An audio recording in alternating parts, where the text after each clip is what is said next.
नमस्कार। चलिए आज हिंदी व्याकरण के एक बहुत ही जरूरी टॉपिक को समझते हैं, संधि। खासतौर पर उन सभी के लिए जो 10वीं कक्षा, बोर्ड एग्जाम या किसी भी कॉम्पिटिटिव एग्जाम की तैयारी में लगे हैं, ये जानना बेहद जरूरी है। अच्छा, एक सवाल से शुरू करते हैं। कभी सोचा है कि राम और ईश्वर जुड़कर रामेश्वर कैसे बन जाता है? मतलब अ और ई मिलकर एक ही साउंड कहाँ से ले आते हैं? बस इसी मिस्ट्री को आज हम सॉल्व करने वाले हैं। तो इस पहेली का जवाब है संधि। हाँ, संधि आसान भाषा में बस एक प्रोसेस है जहां दो अक्षर या कह लें कि दो साउंड्स जब एक दूसरे के पास आते हैं ना, तो मिलकर एक बिल्कुल ही नई साउंड बना देते हैं। ये सिर्फ शब्दों को जोड़ना नहीं है, बल्कि साउंड्स का एक ऐसा मिलन है जिससे पूरा उच्चारण ही बदल जाता है। तो इसका सबसे कोर प्रिंसिपल क्या है? बहुत सिंपल, बस इस छोटे से फॉर्मूला को ध्यान में रखना है। वर्ण प्लस वर्ण इक्वल्स संधि। एक लेटर जब दूसरे लेटर से मिलता है, संधि होती है। पूरा टॉपिक इसी एक आइडिया पर टिका हुआ है। ओके, तो अब जब हमें बेसिक प्रिंसिपल पता चल गया है, तो चलिए देखते हैं कि ये काम कैसे करता है। असल में संधि को 3 मेन टाइप्स में डिवाइड किया गया है। हाँ बिल्कुल, सिर्फ 3। इसे याद रखना काफी आसान है। ये 3 टाइप्स पूरे स्ट्रक्चर को समझने में हमारी मदद करेंगे। तो चलिए देखते हैं ये कौन-कौन से हैं। तो ये हैं वो 3 प्रकार। पहला है स्वर संधि, जो वोवेल्स के मिलने से बनती है। दूसरा है व्यंजन संधि, जिसमें कॉन्सोनेंट्स शामिल होते हैं। और तीसरा विसर्ग संधि, जिसकी अपनी एक अलग ही पहचान है। चलिए अब एक-एक करके इनमें थोड़ा गहरा उतरते हैं। सबसे पहले बात करते हैं स्वर संधि की, जो सबसे कॉमन और डिटेल्ड टाइप है।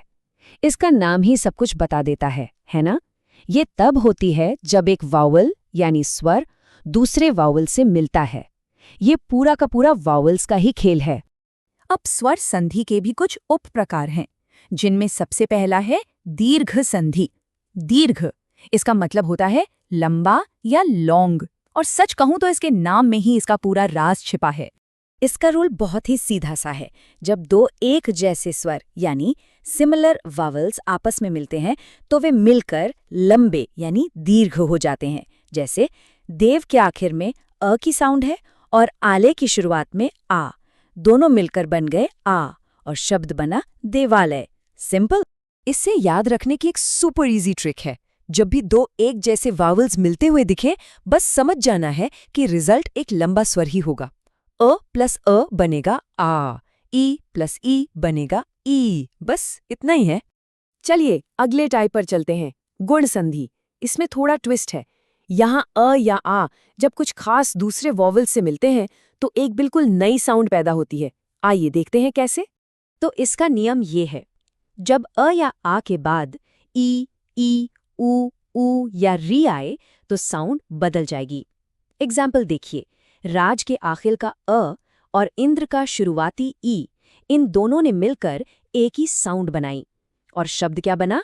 राजेंद्र। गुण संधि को पहचानने की सबसे अच्छी ट्रिक ये सिंपल फॉर्मूला है। बस इतना याद रखें, अ और ई मिलकर बनाते हैं ए और अ और ऊ मिलकर बनाते हैं ओ। एग्जाम में ये शॉर्टकट बहुत काम आने वाला है। स्वर संधि का हमारा तीसरा उप प्रकार है वृद्धि संधि। वृद्धि, इसका मतलब ही होता है ग्रोथ या इंक्रीज। यहाँ आसान शब्दों में स्वर की पावर बढ़ जाती है। रूल ये कहता है कि जब अ या आ का मिलन ए या ओ से होता है, तो रिजल्ट हमेशा एक स्ट्रॉन्गर वाल यानी ए या औ होता है। जैसे जल का अ और ओघ का ओ मिलकर औ बन गए और शब्द बना जलौघ। वृद्धि संधि के लिए ये सिंपल सी ट्रिक है। ए अपग्रेड होकर आए बन जाता है और ओ अपग्रेड होकर औ बन जाता है। सोच लीजिए कि ये वावल्स का एक तरह से प्रमोशन हो रहा है। तो स्वर संधि तो हमने देख ली। अब बारी है बाकी 2 महत्वपूर्ण प्रकारों की, व्यंजन संधि और विसर्ग संधि। चलिए इन पर भी एक नजर डालते हैं, क्योंकि ये भी उतने ही जरूरी हैं। तो पहले देखते हैं व्यंजन संधि। ये तब होती है जब एक कॉन्सोनेंट किसी दूसरे कॉन्सोनेंट या वॉवल से मिलता है। जैसे यहाँ एग्जाम्पल में सत का त और जन का ज मिलकर ज बन गए और शब्द बना सज्जन। ओके, अब आते हैं विसर्ग संधि पर। इसे पहचानना तो सबसे आसान है। बस शब्द के एंड में वो 2 डॉट्स यानी विसर्ग को ढूंढना है, जैसे नमः के आखिर में विसर्ग है। जब ये ते से मिला तो इसने स की साउंड बनाई और शब्द बन गया नमस्ते। अच्छा, अब सवाल ये है कि ये सब जानना एग्जाम्स के लिए इतना ज़रूरी क्यों है? क्योंकि एग्जाम में सिर्फ शब्दों को जोड़ना ही नहीं आता, बल्कि जुड़े हुए शब्दों को तोड़ने के लिए भी कहा जाता है। और इसी प्रोसेस को कहते हैं संधि विच्छेद। ये संधि करने का बिल्कुल रिवर्स है। मतलब एक कंबाइंड वर्ड को उसके ओरिजिनल 2 पार्ट्स में स्प्लिट करना होता है। संधि विच्छेद करने के 3 आसान से स्टेप्स हैं। स्टेप 1, दिए गए शब्द को देखिए। मान लीजिए शब्द है विद्यालय। स्टेप 2, उस पॉइंट को पहचानिए जहां जोड़ हुआ है। यहां पर वो या की मात्रा है। और स्टेप 3, उसे 2 मीनिंगफुल शब्दों में तोड़ दीजिए। यहाँ ये होंगे विद्या और आलय। तो एग्जाम के लिए ये 3 चीजें हमेशा ध्यान में रखें।